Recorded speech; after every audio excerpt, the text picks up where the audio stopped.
So I got a couple questions from you guys about what about some of these players and this player and that player about their hips and so on. So let's take a look at them.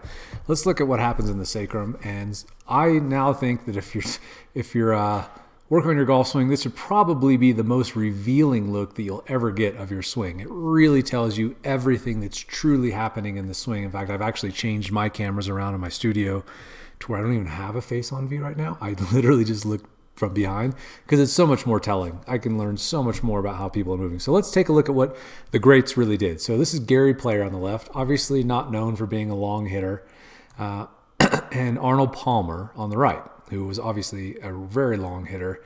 In fact, I just read a story about how he drove the Cherry Hills first hole, which is 350 yards, with a persimmon driver and a Bellata ball. And I've played Cherry Hills, and I've played that first hole, and of course I tried to drive it, and I came up just a little bit short. So with a modern driver and modern balls. So Arnie could pound it, and we're going to see why in just a second. So first thing first, we talked in that last video, for those of you who haven't seen it on the site, I'll put a link down below, but how to trigger the swing so that you don't just be snatching it away with your arms and hands. And Gary has the same kick that I discussed in the swing, actually, or in the video yesterday, about kind of how I trigger my own swing. I do it slightly different, but this is kind of the same thing to actually increase. Now we didn't have force plates in Gary's time, but I promise you that he's almost certainly increasing pressure on that lead foot and then rebounding to the right. And so I've drawn a line on his sacrum here, his pelvis, the center of his pelvis. And you'll see Gary, again, he wasn't a very long hitter. And he talked about how to get more distance, he felt like he got more onto his left side, and that would get him 30 yards, he said. But we're going to see him for sure getting onto that left side. And you'll see Gary's always had this kind of like little frog and squatty look where he looks a little jammed up coming into the ball. And so now he looks kind of smushed in here, and you'll see that his pelvis has undoubtedly moved more laterally and not rotationally, like we're going to see in Arnie, who was a much longer hitter. So I've drawn a line on center his pelvis. You're going to see him turn a lot better. Again, if we kind of compare the two, you can see Gary kind of almost preloading into the lead side early. And that's really hard when you don't move naturally, like I discussed in the video with a pressure shift, how your weights or your pressure is naturally moving from one side to the next dynamically and very quickly. And you try to kind of cheat the system and try to do something too much too soon, like Gary is here, you're going to slide laterally. So again, if we focus on Arnie, he moves in front at first, but you can see, notice how much more his left knee is kicked in. This is an old school swing trait. We've all seen this. Had a big left knee kick and left foot coming off the ground. And now we've taken that out as a whole. You don't see that really ever anymore. It's very rare that you see any player at any level do this.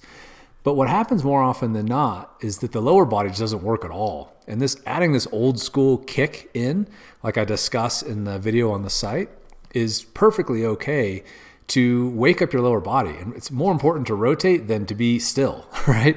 So many people make mistakes with lower body, but they just don't really understand it, which is why I was talking about how to do a pressure shift in that video rather than thinking about weights, transferring your weight or shifting from one side to the other. It's really just shifting pressure.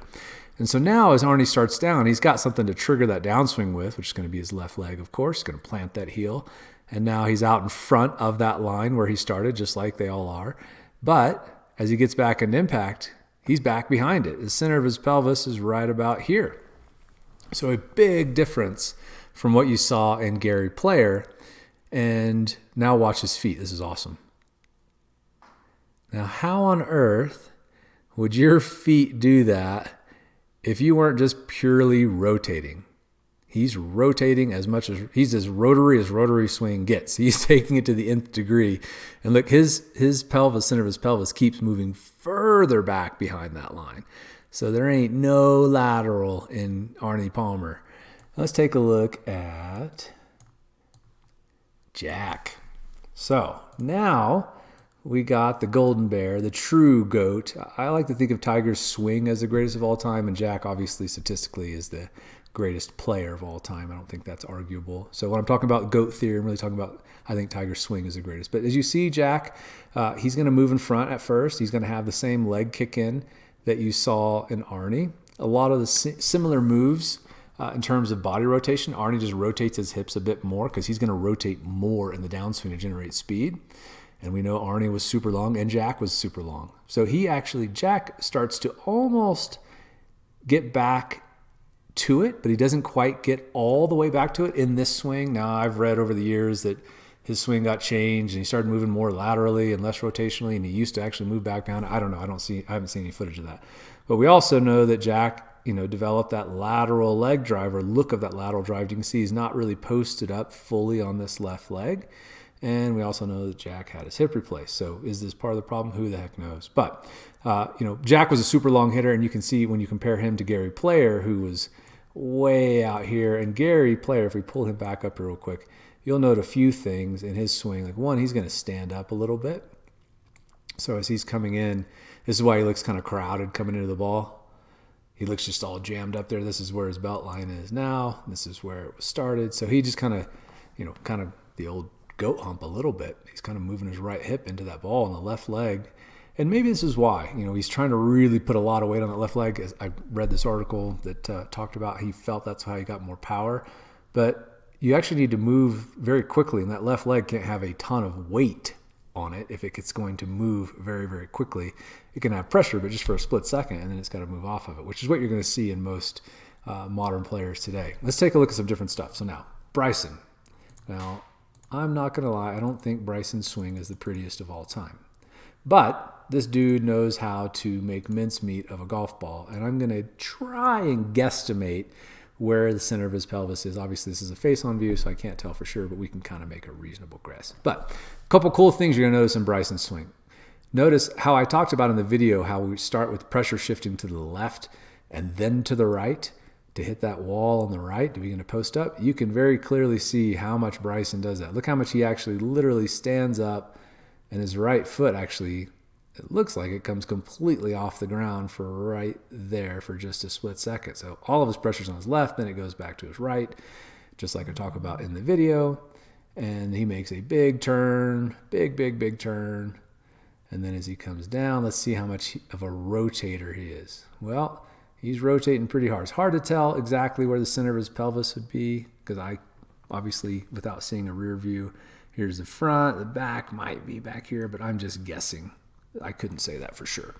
But watch his feet. What do you see? The same thing is happening in his feet, just like Arnie. Slightly different, of course, but you'll see this in most every modern player, and that's what the video I'm going to talk about today that I did to help you understand what's really happening here. Watch how much rotation and how the left foot is pushing away from the ball. Let's take a look at another guy. I know you guys know Seb Twaddle, but he's the longest hitter on the planet. And this guy, he's 6'7", he's a monster, but he has the world record for clubhead speed at 169.5 miles an hour. No, that's not his ball speed. It's not 170 mile an hour ball speed. It's 170 mile an hour clubhead speed. And what's really wild is this is his real swing. You're like, oh my God, he's casting it. Nope, he does a double pump. Really load that torso. And he doesn't even set his wrists till very late in the swing. Super late we're set because he's trying to get as much rotation out of his torso and as much extension, which is very easy to see because this guy's so big and extreming everything to the extreme. He's got a lot of spinal extension here. So he's as loaded up as you can get. When you're in that position, when you're in a massive amount of extension, your arms, your right arm's fully retracted, that scapula's pinched up against the spine, you're loaded, baby. And now he's going to unwind like crazy and watch his lead foot. Where's it going? Up in the air and way over there. You're like, dude, that seems crazy. But guess what? The GOAT himself does the exact same thing. And this is, I can't remember when this was, 07. So Haney years. Now watch his left foot.